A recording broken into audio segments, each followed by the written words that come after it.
Saquon. I'm going, though, with the offensive line. I think the Eagles' offensive line, tush-push kings deserve more respect, should move up a tier. Now all you're right? talking They through. are up a tier. Buffalo showed us. You can say, oh, the tush-push, anybody can do it. No, anybody can't. All right? This offensive line, arguably the best in the league, as Nick said. They are the kings of the tush-push. Then Jalen Hurts holds the ball a lot long, and so the offensive line, that's more work for them to do. And Saquon, and I thought Coach was going to steal my thunder, this is how many yards Saquon had before contact. And he led the league by a mile. 1,328 yards before contact. That's more than he ever ran for in his career. His career high was 1,312. Some of that, though, is him finding the holes, being patient, and making guys miss. I mean, I love Saquon, and I'm not trying to take anything away from him, but, I mean, that's you. Like, Derrick Henry was second. He's the only other one over 1,000, but he was 300-plus yards behind Saquon. So that offensive line, I just think it's elite. And it's going to be a huge part of this game. So I get what you're saying about the injuries. Well, that's legit, listen. But I'll move them up. I totally agree with you that the offensive line is elite. I think them, Detroit, and Buffalo were the three best offensive lines in football this year, and they might have the argument that they are the best. The problem is they are banged up. If 2/5 of your guys right now, are banged up, were hurt, and severely compromised in the last game they played, weren't practicing last week. Now, again, last week's kind of fake practices. We'll find out this week with the injury reports how healthy they really are. If they were fully healthy, Brew, I would have them higher. I think that is the biggest injury concern headed into this football game is the health of the Eagles center and guard. And is either one of them going to be severely compromised? Or are they both going to be a little compromised? That's, to me, problematic dealing with Chris Jones. Yeah. I'm more interested in talking about it from the injury perspective rather than like where they should be ranked. Because it just doesn't matter to me in terms of, where should the O-line be ranked? It just doesn't matter. But I do think the injuries are a real thing. So far, what I've been able to read, and you just never know, it seems like Cam Jurgens is great. Cam Jurgens is like, yeah, credit to the training staff. I'm real good. And Landon Dickerson said, like, nothing's going to keep me off the field. Like, I don't really know exactly what the injury is, but it's just not like, I don't know if he's like 100% in terms of as 100% as you can be, or if he's just kind of like, he has to really gut it out. And he's just kind of saying like, like I'll have to be carted off for you to take me off this field. Like, Cam Jurgens, when I read what he said, it definitely gave you more the sense of like they were able to kind of resolve the issue for the most part, or really kind of get him right.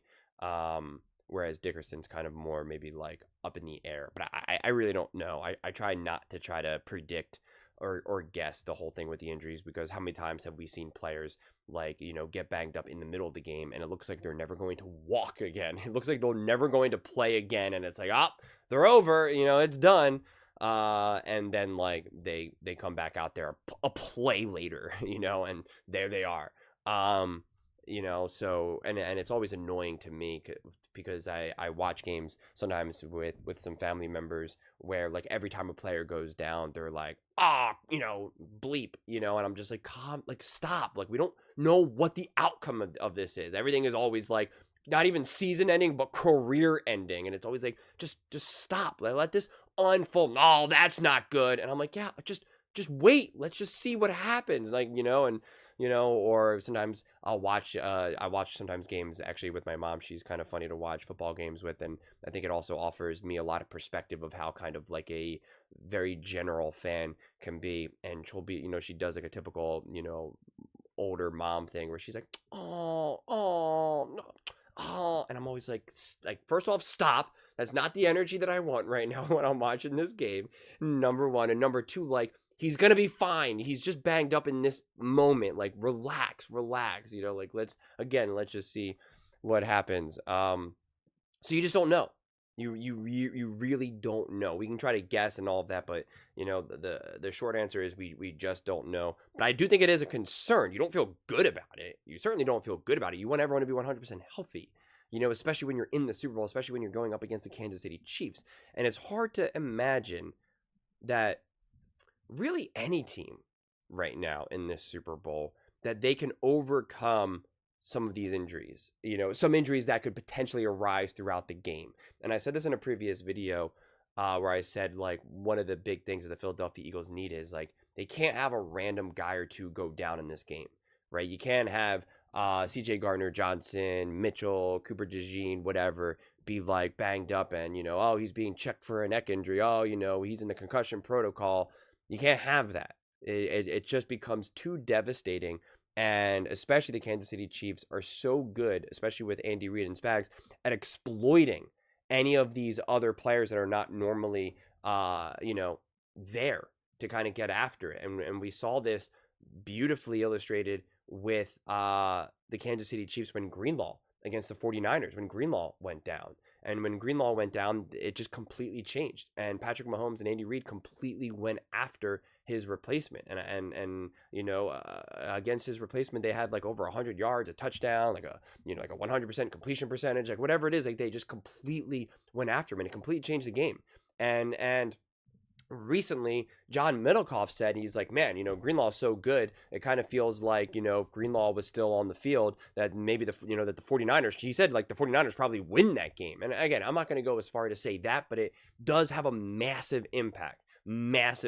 And so and I think when the Eagles against the Commanders kind of had some of the issues with their O-line when Dickerson left, and then now Cam Jurgens had to now step up and play, like they had a couple guys in different positions, and then I think that did lead to a little bit of confusion and some issues. And I'm pretty sure on the broadcast they were like, well, that's what happens when you have two linemen now playing not normally where they play. And so it's like it's an unsettling thing. It's something that you just desperately do not want to have to deal with when you're in the Super Bowl. Like it is a legit thing, and you certainly don't want to have it where it's like in the second quarter and now someone goes down or two guys go down. I mean, like that's it's a tough spot, and it's so frustrating to see games decided or impacted by injuries. Yes, we can have the archaic mindset of like, well, injuries are part of the game, or everyone's banged up, no one's 100%, and that's always a bunch of nonsense. That's just generic nonsense that people try to say to act like you tough. Everyone's banged up, no one's 100%. It's a spectrum. Some people are banged up and they're literally now hanging on by a thread going 60%. Some people are banged up and they're still balling at 95%, like I'm sure, yes, Patrick Mahomes is technically banged up and so is Jalen Hurts, but it's not the same thing as someone who's like, I don't know if I'm going to be able to play, or this whole idea where it's like, if you're on the field, then we expect you to be able to be great. And it's like, okay, sure. That's something that Joy Taylor said. And it's like, great. You sound like someone who never really knows what it's like to play injured, do you? And so I'm always so resistant to some of those nonsense takes, honestly.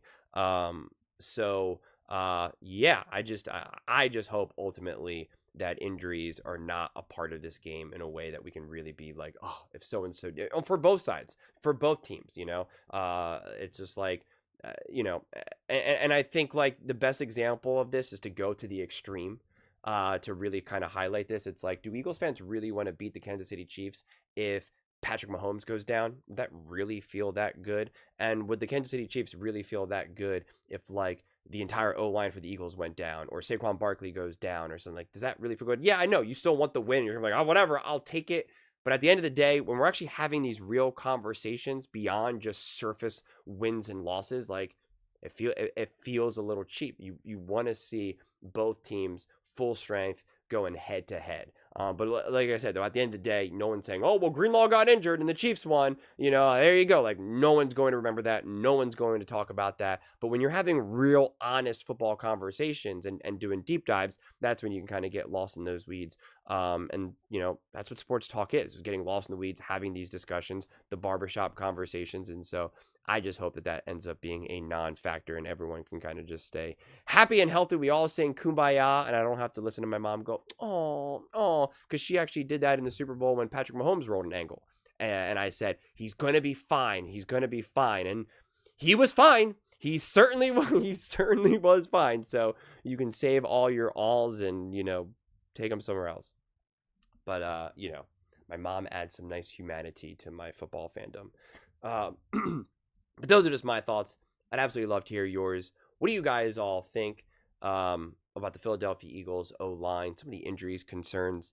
Have you guys heard anything for any of you Eagles fans that are more dialed in to some of the news sources that would have more accurate reports on that? Let me know in the comments below. I read every single comment, so whether you agree with me or disagree with me, either way, let's get in some discussions. Let's get in some fights. But ultimately, let's just have some fun. And please do consider subscribing. We are building an amazing community here, and I absolutely love to see you part of it.